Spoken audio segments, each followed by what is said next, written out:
Magandang araw po mga boxing fans natin dyan. Kumusta po? Boxing update po tayo. Cuadro Alas, Janvel Casimero ang nag-isang angas ng Pinas. Naispata ng ating pambato mga idol na si Angas ng Pinas na kung saan ay nagsikretong training na pala ito.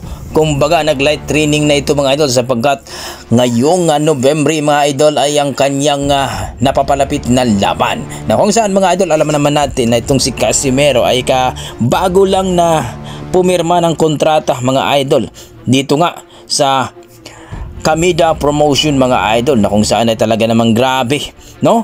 Ay talaga namang pinagpipistahan at talagang sinasabi ng ating mga boxing fans na itong si Casimero daw talaga ay inaabangan ang kanyang laban mga idol. Ayon sa ating mga boxing fans, ito na daw yung laban ni Casimero at ang pagkakataon na wag na daw sayangin ni Casimero.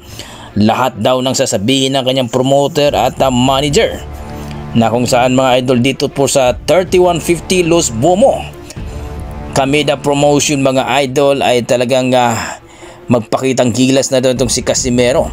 Lahat daw ng kanyang mga kalaban ay talagang TKO ng abutin.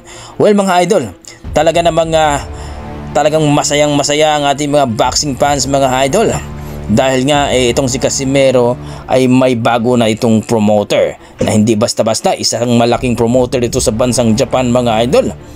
Ika nga itong Kamida Promotion mga idol. Well mga idol, mayroong itong balitang balita na itong si Koki Kamida mga idol, itong isang promoter na kung saan ay nagbigay ito ng mensahe o nagpost ito sa kanyang Twitter ba ito mga idol. Ang sabi niya dito mga lodi na the bad boy Casimero has signed an exclusive contract with Japan boxing bad boy 3150 Los Bomo. Our boss keeps making decision on his own. I'm so feeling frustrated and unfulfilled. Wow mga idol, mukhang hindi welcome itong si Casimero dito sa Kamida Promotion mga idol. Ayun dito, our boss.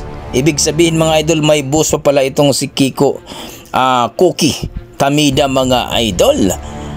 Kung bakit daw ay kinuha itong si Casimero, para bang hindi nila alam, pero imposible mga idol.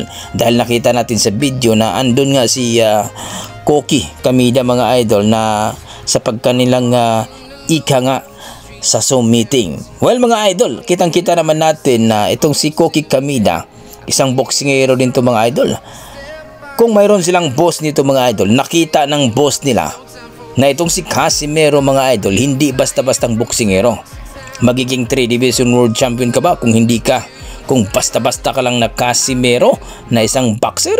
Well mga idol, nakita ng kanilang boss mga idol, lalong-lalo na ilan ang mga hapon na nilapa ni Casimero mula kay Kinya Yamashita, Ryu Akaho, at ang pangatlo ay itong si Yukinori Ugoni mga idol na talagang pinatigil ng referee ng round 4 mga idol. Kaya at last na laban ni Casimero mga idol sa bansang Japan, itong si Saul Sanchez na isang round lamang ang tinagal. Kaya nakita ng kanilang boss mga idol dito sa Kamida Promotion na halimaw talaga itong si Casimero, na kumbaga baka ito yung gawing manok ng Kamida Promotion na talunin itong si Casimero mga idol na under ng Tiken Promotion at ni Bob Arum Taprang. Well mga idol, hindi malayong mangyari yan mga idol, dahil alam naman natin na itong si Casimero ay talagang maangas at bad boys, na kung saan mga idol inaabangan ng ating mga boxing fans. Kayo mga idol, totoo kaya ito na hindi welcome itong si Casimero dito kay Koki Kamida? O talagang hinahype lang ito? Dahil alam naman natin na pinag-uusapan nila yung mga idol. Lahat ng kanilang mga boss dyan ay pinag-usapan nila na kukunin lang si Casimero. Si Casimero po mga idol ay hindi basta-basta. Hindi po kagaya ng ibang boksingero nang wala pang napatunayan. Casimero ay 3 Division World Champion yan.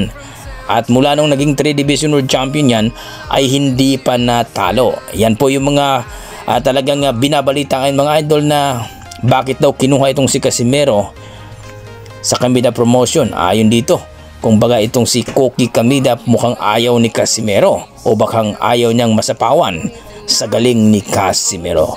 Kayo mga idol, ano masasabi niyo dito? Please comment down below mga idol para ating pag-usapan. Maraming salamat.